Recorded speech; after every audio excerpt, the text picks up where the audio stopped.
Aprendizaje. Educación. Oportunidades. Atención. Diversidad. Somos maestras y maestros. Punto y seña.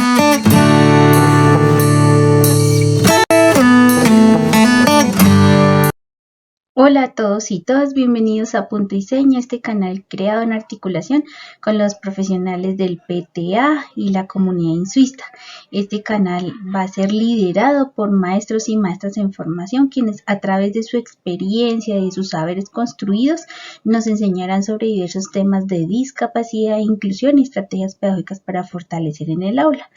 Mi nombre es Carolina Martínez y soy la docente de apoyo de la Escuela Normal Superior de Ibaté. El tema que vamos a tratar el día de hoy es el concepto de discapacidad, pero vamos a ver dos tipos de discapacidad, la discapacidad visual y la discapacidad auditiva.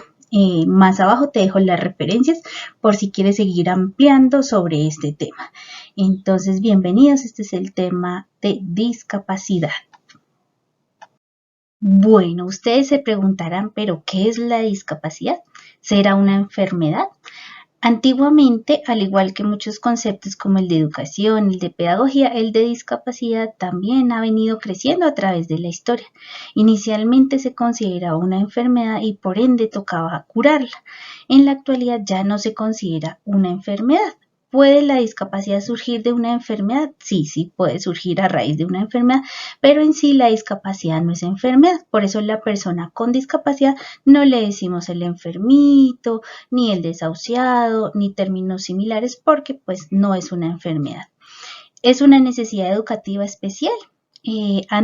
Hace más o menos sobre la década de los 90 se empleó el término de necesidades educativas especiales referida a que las personas con discapacidad o dificultades en el aprendizaje presentaban una necesidad educativa especial que debíamos apoyar, pero este concepto se transformó gracias a la misma intervención de las personas con discapacidad, quienes dijeron que este era un término muy ambiguo y pues que si nos poníamos y nos sentábamos a reflexionar sobre el mismo, pues todo el mundo tenía una necesidad educativa especial, porque en algún momento de nuestra vida hemos necesitado un apoyo para lograr algún aprendizaje o algún logro o alguna habilidad.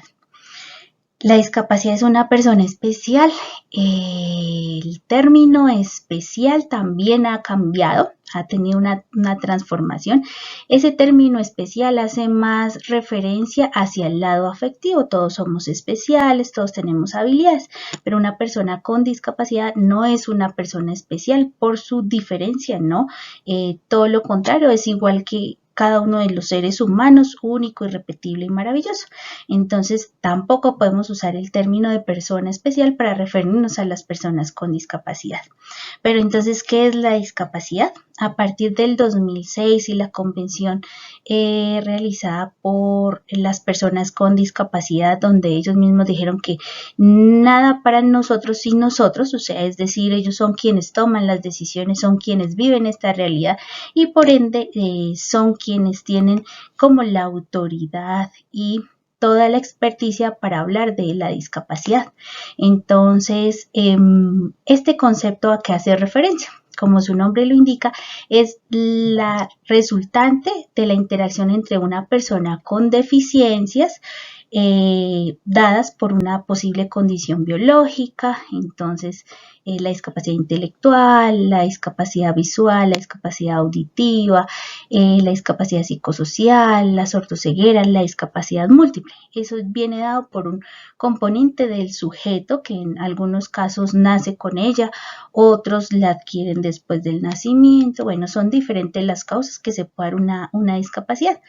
Pero este término ya trasciende, no es solo algo propio del sujeto de la persona, sino que es en la interacción con las barreras que el contexto interpone para que cada uno de ellos no pueda participar de forma activa. Entonces, ¿eso qué quiere decir en términos un poco más sencillitos?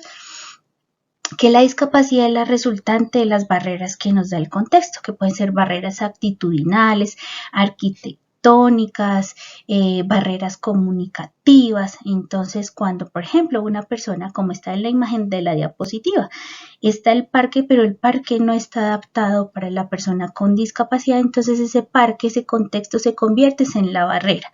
No es culpa de la persona con discapacidad, es la resultante de que el parque no cuente con las adecuaciones y los ajustes razonables para que la persona con discapacidad pueda participar en ese contexto. Entonces, la discapacidad, este término ha evolucionado a un componente social, de calidad de vida, de interacción, de barreras. También hay otro término que es importante que nosotros conozcamos, y es el de los facilitadores. Es decir, como el contexto posibilita barreras, también da facilitadores. Entonces, cuando nosotros tenemos una actitud positiva frente al trabajo con las personas con discapacidad, pues se convierte en un facilitador. Cuando proponemos un ajuste razonable, nos convertimos o se convierte ese ajuste razonable en un facilitador.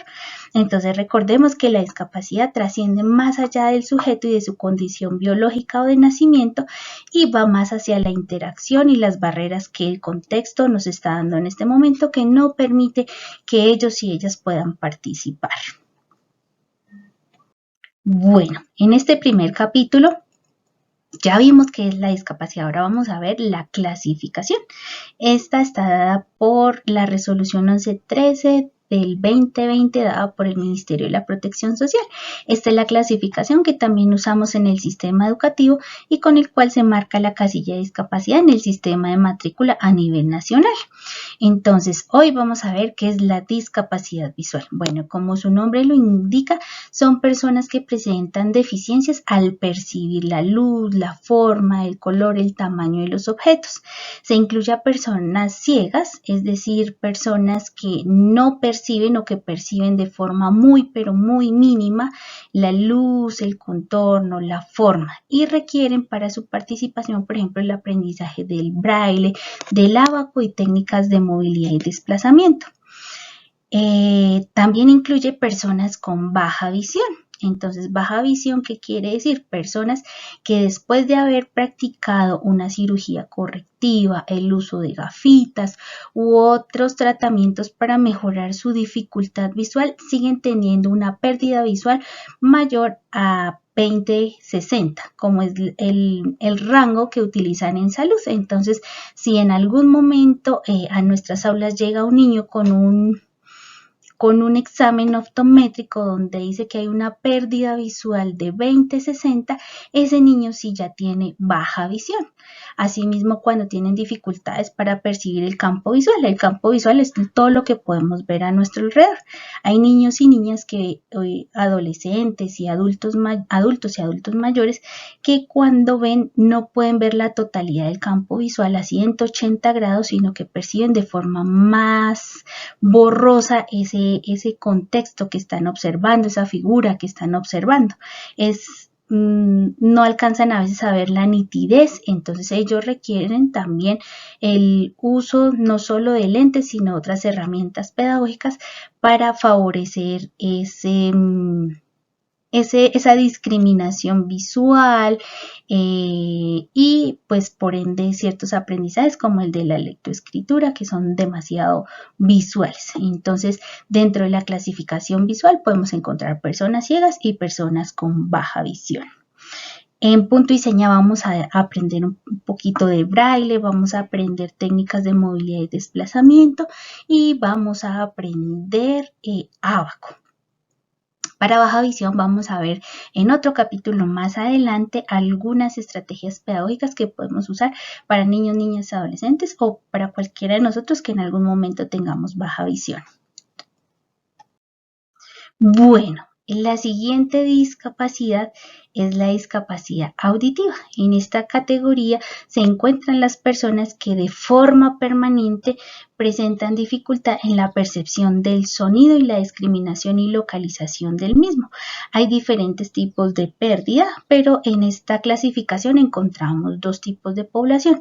La primera son las personas sordas, que presentan una discapacidad, una pérdida auditiva severa o profunda, que no alcanzan a percibir estímulos auditivos o que los perciben de forma muy poco clara y por ende no alcanzan a discriminar el sonido que están percibiendo.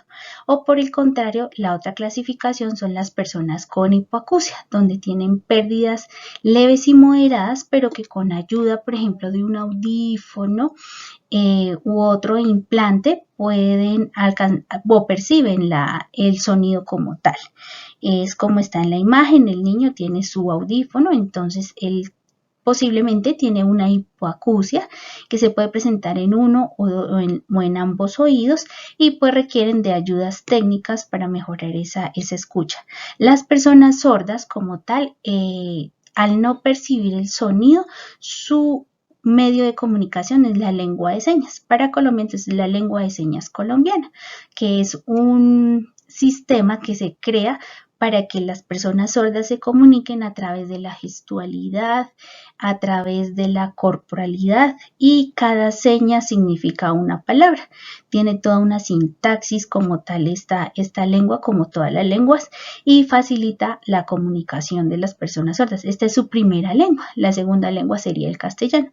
Para las personas con hipoacusia, su lengua es de carácter por lo general verbal y es el castellano. Entonces en el CIMAD si encontramos una clasificación o una casilla marcada y dice persona usuario de lengua de señas colombiana, es una persona sorda.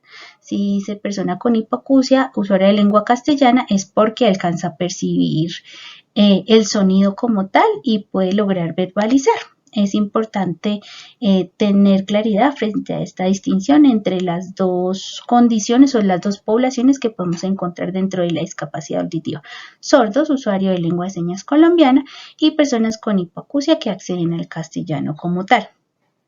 Que es importante, ya no se dice como tal el sordomudo o el mudo, como antiguamente se denominaba, simplemente es una persona sorda. Entonces, si tienen más preguntas a través del canal de Punto y Seña podemos resolver algunas de sus dudas. Vamos a tener un maestro en formación que nos va a enseñar lengua de señas colombiana para que todos podamos establecer una comunicación con la población sorda. Bueno, dentro de la referencia les súper recomiendo leer el decreto 1421 de 2017 como tal. Es el decreto que rige todo el proceso de inclusión educativa de la población con discapacidad. También nos van a hablar de las discapacidades, de los ajustes razonables, del PIAR, del proceso como tal que se debe llevar a cabo con la población con discapacidad y de la que venimos hablando, la resolución 1113 del 2020, la cual nos da la clasificación de la población con discapacidad y cómo acceder al certificado de discapacidad, al cual es importante que todas las personas con discapacidad lo tengan para obtener su garantía de derechos en diferentes ámbitos, no solo en el educativo, sino también en salud, en movilidad, en tiempo y manejo del ocio, en absolutamente todas las esferas sociales. Entonces los invito a leer estos dos documentos que son súper importantes. Punto y seña.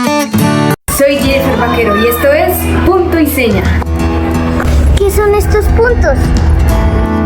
Es braille. ¿Qué es el braille? Hoy en la primera clase empezaremos hablando de qué es el sistema braille.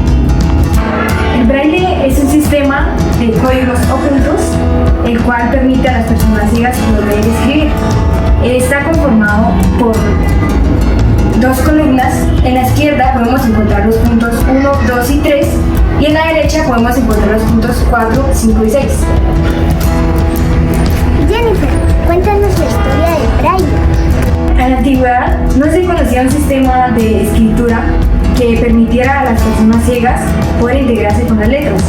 En el año 1919 se creó un sistema que consistía en hacer letras en alto relieve, pero este sistema no funcionó ya que era muy complicado para poder entender. En 1821, un militar llamado Barbier creó un sistema que consistía en 2 columnas y 12 filas, el cual era también muy complicado para entender porque no se podían identificar muy bien los puntos por medio del tacto. En 1825 fue el joven Louis Braille quien en base al sistema de Bayer creó un nuevo sistema, el cual se utiliza y se conoce actualmente, que es un sistema que está formado por 6 puntos, que es más fácil para poder comprender, es más fácil de memorizar. Más frío. Tan frío. ¿Cómo se lee el braille? El braille se lee con las yemas de los deditos, ya que pues es en alto relieve. Lo primero que tenemos que tener en cuenta es que para leer el braille se lee de izquierda a derecha. ¿Cómo se escribe el braille? Para escribir, primero empezar hablando de qué utilizamos para poder escribir. Para lo que necesitamos para poder escribir es una regleta y también necesitamos un punzón. A diferencia de la lectura, empezamos a escribir de derecha a izquierda, así que los puntos quedan anotados de la siguiente manera: punto 1, 2, 3, 4, 5 y 6, siempre de derecha a izquierda. ¿Cuál es el trabajo previo que se debe realizar con los niños ciegos para iniciar el sistema de escritura braille? Mi nombre es Natalia Rosso, soy maestra de grado primero de la Escuela Normal Superior de Ubaté. Hoy les quiero contar sobre una experiencia que he tenido súper importante, súper bonita, que más que una experiencia pedagógica es una experiencia de vida que me ha permitido mejorar como persona, como maestra, como mamá. Tener un estudiante con discapacidad visual, que es ceguera total, me ha hecho reflexionar sobre muchas situaciones de la vida, sobre las actitudes que tenemos frente a la vida y especialmente sobre las habilidades que tenemos que desarrollar como maestros en nuestros estudiantes para poder enseñarles, para que los procesos de aprendizaje y de socialización sean efectivos, eficientes, tengan un alcance que le permita a nuestro estudiante con discapacidad ser funcional, ser feliz y tener calidad de vida. En cuanto al aprendizaje del braille, no ha sido fácil porque es un poco complejo ponerse en el lugar de quien no ve. Para esto hay que desarrollar los sentidos, los demás sentidos, sobre todo la percepción táctil. También es importante la lateralidad, la sensibilidad y el desarrollo de la capacidad de leer con nuestra piel, que es lo que hacen los niños ciegos, bueno, las personas ciegas. Tenemos que desarrollar habilidades de percepción de todos los sentidos, pero especialmente todas las que tienen que ver con la piel, porque permitir y desarrollar eso hace que el niño pueda leer y escribir de manera efectiva, contar, sumar, restar y pues más adelante multiplicar y hacer procesos matemáticos más eficientes. El desarrollo de las habilidades comunicativas en las personas es muy importante porque nos permiten establecer relaciones eficientes con el entorno. Por eso es importante desarrollar la oralidad, pero también es muy importante desarrollar los procesos lectoescriturales de manera eficiente. Leer y escribir es muy importante para que las personas que no pueden ver desarrollen la vista desde sus manos, especialmente. Aunque las personas que no pueden ver tienen súper desarrollados otros sentidos: el oído, el olfato, el gusto y el tacto. Especialmente el tacto necesitamos que se desarrolle cuando enseñamos a leer y a escribir. ¿Por qué? Porque pues ya sabemos que el sistema braille es un sistema de puntos, el sistema de conteo del ábaco se hace también con la necesidad de la percepción sensorial. Entonces es súper importante. Para empezar el proceso de trabajo de braille con niños ciegos, es muy necesario desarrollar primero la lateralidad, porque la lateralidad nos va a permitir ubicarnos en el cajetín y encontrar los puntos para leer y para escribir. Para esto necesitamos trabajar mucho con texturas, formas, volúmenes y tamaños. Cuando el niño aprende a diferenciar texturas, formas, volúmenes, el tamaño de las cosas, la temperatura y todas las cosas que podemos percibir desde nuestras manos, desde nuestro tacto, hace imaginarios de cómo son las cosas y de ahí podemos desarrollar conocimientos que nos permiten fortalecer las otras habilidades. Somos Rotary Clip.